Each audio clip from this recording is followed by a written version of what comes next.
desfrutando da comunhão com o Pai, que nesta noite já se faz presente neste lugar. Louva a Deus pela vida do pastor Benício,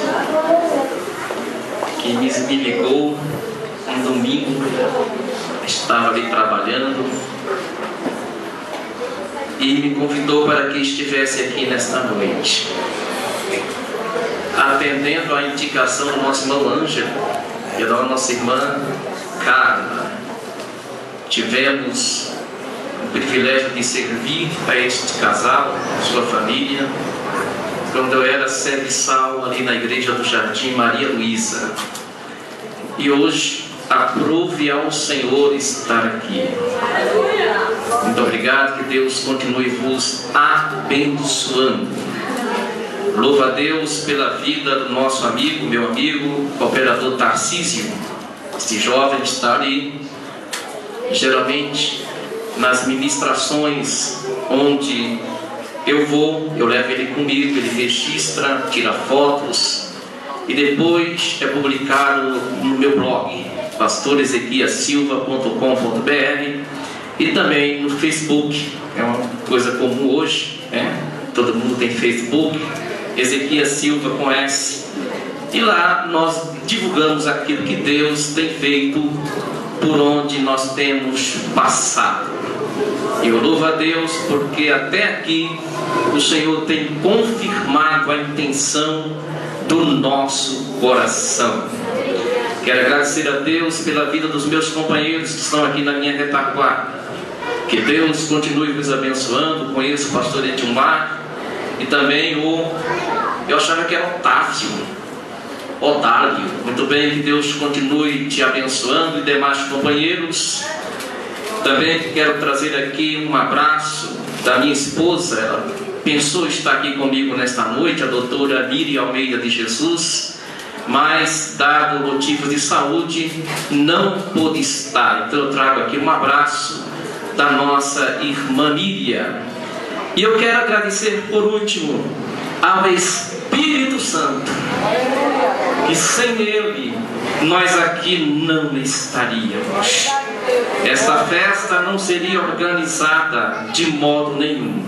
Então, muito obrigado, Espírito Santo, que por muitas das vezes, com gemidos inexprimíveis, levam a Deus as aspirações dos nossos corações.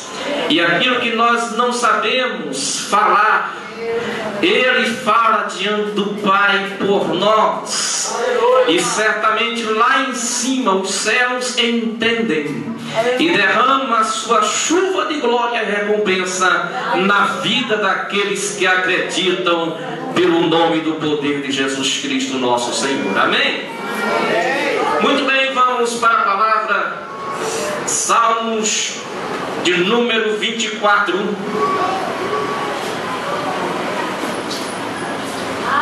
Deus é fiel, aleluia.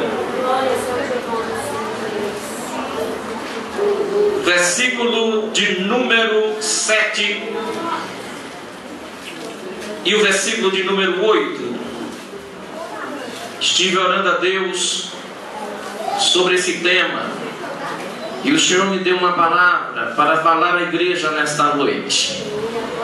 Mas como precisamos estar sensíveis, e eu observei que o Senhor vem falando conosco através dos louvores. Aleluia. E procurarei ser fiel àquilo que Deus colocou no meu coração. Se a igreja observar, a maioria dos louvores cantados falam do arrebatamento da igreja. Então eu procurarei ser fiel àquilo que o Senhor já colocou no meu coração nesta noite. E eu tenho certeza que Deus tem uma palavra para você. Quantos podem dizer amém? Amém. Diz assim a inerrante palavra do Senhor. Salmo 24, estrofe 7, a estrofe de número 8. Levantai, ó portas, as vossas cabeças, levantai-vos, ó entradas eternas, e entrará o Rei da Glória. Quem é este Rei da Glória? O Senhor forte e poderoso, o Senhor poderoso na guerra. Quantos podem glorificar o nome do Senhor? Meus amados, eu preciso fazer uma introdução para que os irmãos compreendam aquilo que Deus já tem colocado no meu coração. De acordo com o entendimento do professor de Antigo Testamento da Faculdade do Canadá, professor Herman Gulkel, ele classifica o Salmo de número 24 como salmos litúrgicos. Geralmente, esses salmos de liturgia é caracterizado pela sua estrutura antífona, ou seja, estrutura cantada, e particularmente ela se adequa em situações em que envolve guerras, e justamente quando a guerra ela traz um resultado positivo para o exército que venceu. Geralmente, quando o povo de Israel saía para a guerra, diante do exército ia a Arca do Concerto, a Arca da Aliança, que significa a presença de Deus, de modo que todos que ali estavam confiavam que Deus, pelo fato de estar na frente da peleja, daria um resultado positivo. Os irmãos que estudam a Bíblia vão se deparar muitas das vezes com algum rei dizendo: vamos consultar ao Senhor. E geralmente, quando os reis faziam isto, em que Deus dava um sim para que eles fossem à peleja, o resultado era certo e o nome de Deus era glorificado. Aleluia! Pois bem, eu quero com essa introdução ainda falar algumas coisas acerca deste salmo. Por que não dizer da Bíblia em si, a qual é digna de toda a aceitação. Aleluia! A palavra, quando é ministrada, nós entendemos que Deus está falando com a sua igreja. E quem está lendo a palavra, que está meditando a palavra, precisa ficar ciente de que a Bíblia, ela é, digamos que, interpretada às vezes de duplo sentido e às vezes em triplo sentido. Às vezes um versículo ele tem duas aplicações e às vezes três aplicações. Portanto, não seria diferente assim como o livro poético, o livro dos cânticos, o livro dos salmos. Geralmente os salmos não têm capítulo, é falado de número, e os seus versículos é entendido como versos ou estrofes. Portanto, a regra da interpretação se encaixa aqui também no livro dos cânticos. A interpretação que eu quero dizer no sentido triplo, às vezes o texto ele é interpretado literalmente, às vezes doutrinário e às vezes profético, ou por que não dizer, em um dado versículo ele é interpretado de três formas: literal, doutrinária e profeticamente. Percebam o que diz a Bíblia em Oséias no capítulo 11 e o versículo de número 1, para que os irmãos compreendam aquilo que queremos transmitir na orientação do Senhor nesta noite. Lá em Oséias capítulo 11, o versículo 1, diz assim: quando Israel era menino, eu o amei, e do Egito chamei o meu filho. Este versículo, nas suas 3 interpretações, a primeira, que é literal, refere-se à saída de Israel da escravidão do Egito. A segunda interpretação, que é doutrinária, refere-se à saída do homem pecador do mundo que é o Egito para servir a Jesus Cristo. E na interpretação profética, este versículo se cumpriu na pessoa de Jesus Cristo. Quando em São Mateus, no capítulo de número 2, e o versículo de número 15 diz assim: e esteve lá até a morte de Herodes, para que se cumprisse o que foi dito da parte do Senhor pelo profeta, que diz: do Egito chamei o meu filho.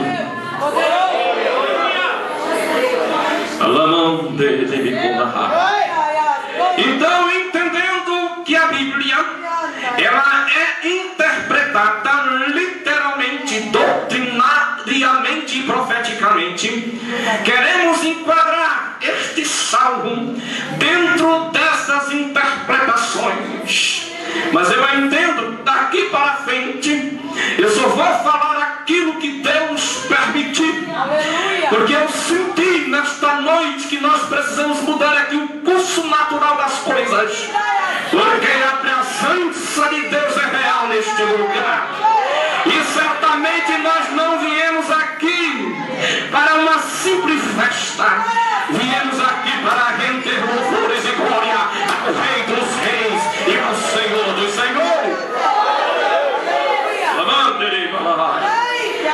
No sentido literal, este salmo de número 24, versículo de número 7, refere-se a uma guerra, refere-se a uma batalha vitoriosa, em que o povo de Israel está voltando para a sua cidade, a cidade de Jerusalém. Aleluia. Nós entendemos, para quem estuda a Bíblia, que as cidades naquele contexto social, elas eram cercadas por muros para evitar a invasão de bárbaros ou de outros reinos opositores.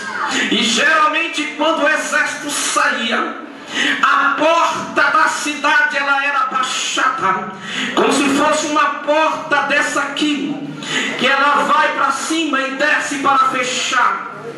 Daí o povo agora voltando, entendemos que quem levava a arca eram os sacerdotes. E ao voltar de uma peleja vitoriosa, os sacerdotes gritavam de fora. E geralmente havia um porteiro que era levita, escolhido por Deus para aquele trabalho. Daí o sacerdote, ele gritava: levantai, ó portas vossas cabeças, levantai, ó entrada eterna, que entrará o Rei da Glória. Lá de dentro, aquele homem porteiro gritava: quem é este Rei da Glória? Aí o sacerdote dizia: este é o Deus poderoso, o Jeová Rafa, o Jeová Jireh, o Jeová Elohim. Ele é o Rei da Glória.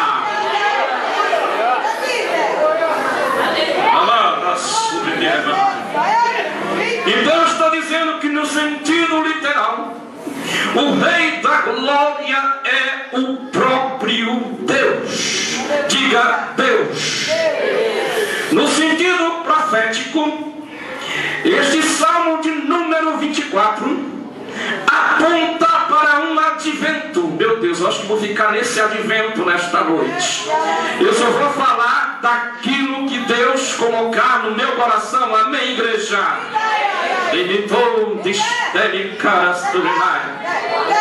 Isso fala, o sentido profético vai ser no dia em que a igreja subirá.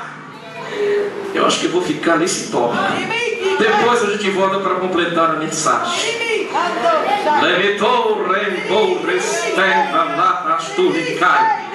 Mas eu preciso passar o sentido profético do salmo.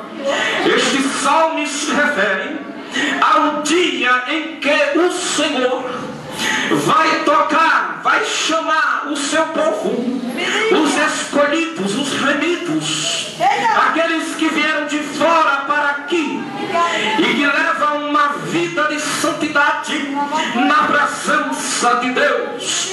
A igreja do Senhor será arrebatada e subirá nos ares para encontrar-se com o Senhor.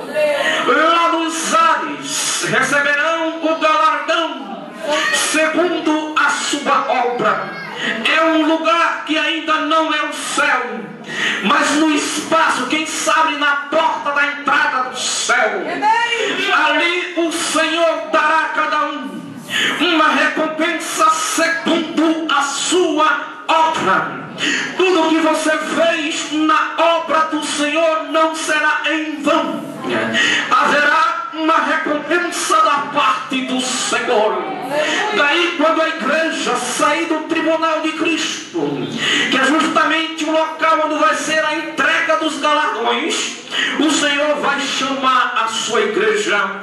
Quando a igreja chegar na porta da entrada do céu, vai gritar todos juntos em uma só voz: levantai as vossas cabeças, levantai-vos a entrada eterna. E os anjos do lado de dentro vai perguntar: quem é este Rei da Glória? Aí a igreja vai dizer: é o Cordeiro de Deus que foi morto e ressuscitado.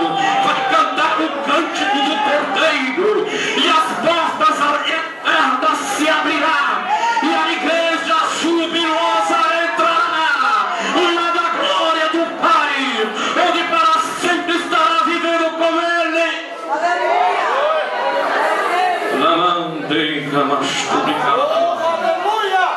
E o sentido doutrinário deste texto nós vamos falar a partir de agora. Mas para isso eu estou dizendo: você vai me perguntar no 3, quem é o Rei da Glória no sentido profético? Pergunta: quem é o Rei da Glória? 1, 2, 3. Eu não vou nem pedir para repetir, porque saiu muito bem.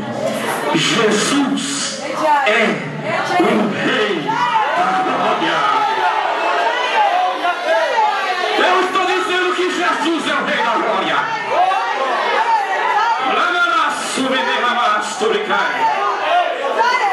A Bíblia está dizendo que Deus sempre quis estar próximo do homem. A Bíblia está dizendo que o homem, por desobedecer, eles foram, Adão e Eva, expulsos da comunhão que tinha com o Senhor. Mas Deus, pelo seu entendimento, pela sua capacidade de enxergar o dia de amanhã, percebeu que esta situação não deveria ficar assim para sempre. E Ele disse que da semente da mulher viria que daria uma solução para o problema da comunhão com a humanidade. Passados-se os séculos, depois de muitos profetas usados por Deus, de ratificar a intenção de Deus concernente à vinda do Rei da Glória, lá em Belém da Judeia, uma mulher chamada de Maria, seu nome significa Miriam, significa exaltada, foi escolhida por Deus porque viu nela uma uma mulher diferente, uma mulher que poderia executar os projetos de Deus na vida da humanidade. Maria foi a mulher escolhida para trazer a existência da encarnação de Cristo. Por que eu estou falando da encarnação de Cristo? Porque Cristo já existia muito antes da fundação do mundo. Ele diz na sua palavra que antes que o mundo existisse, ele já existia. Diz ainda João que o verbo era Deus e estava com Deus. Portanto, eu estou falando da vinda humana do Cristo, do Rei da Glória. Nasce lá em Belém uma criança no lugar que ninguém queria ter nascido.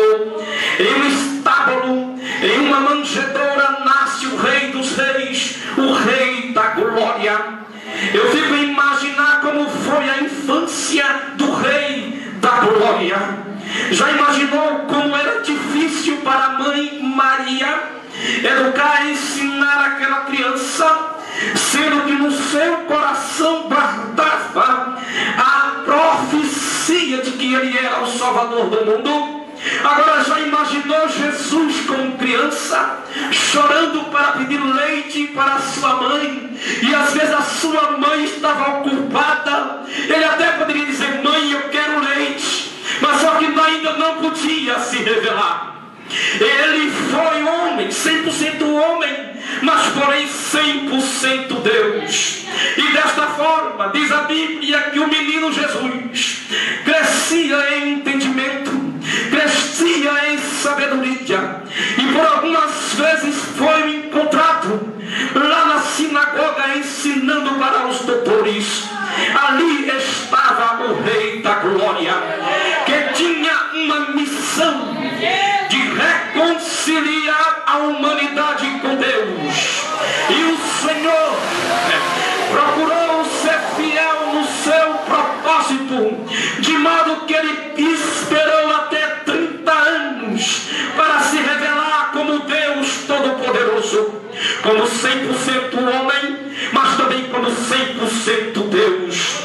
Como 100% homem, o meu mestre, o seu mestre, o meu Jesus e o teu Jesus, o Rei da Glória, ele teve fome, teve sede, teve cansaço, teve tristeza, teve alegria, mas como 100% Deus, ele tinha a presença do Espírito Santo na sua vida, e por onde ele passava, algo novo acontecia. As irmãs cantam um hino aqui, que diz: eu quero passar lá em Naim. E foi um dos milagres mais lindos que o Rei da Glória realizou. Uma mulher que estava em Naim, uma mulher que estava desesperada, porque tinha perdido o seu único filho. Mas naquele dia em que a multidão trazia o filho daquela mulher que estava falecido naquele caixão, e entrando naquela cidade,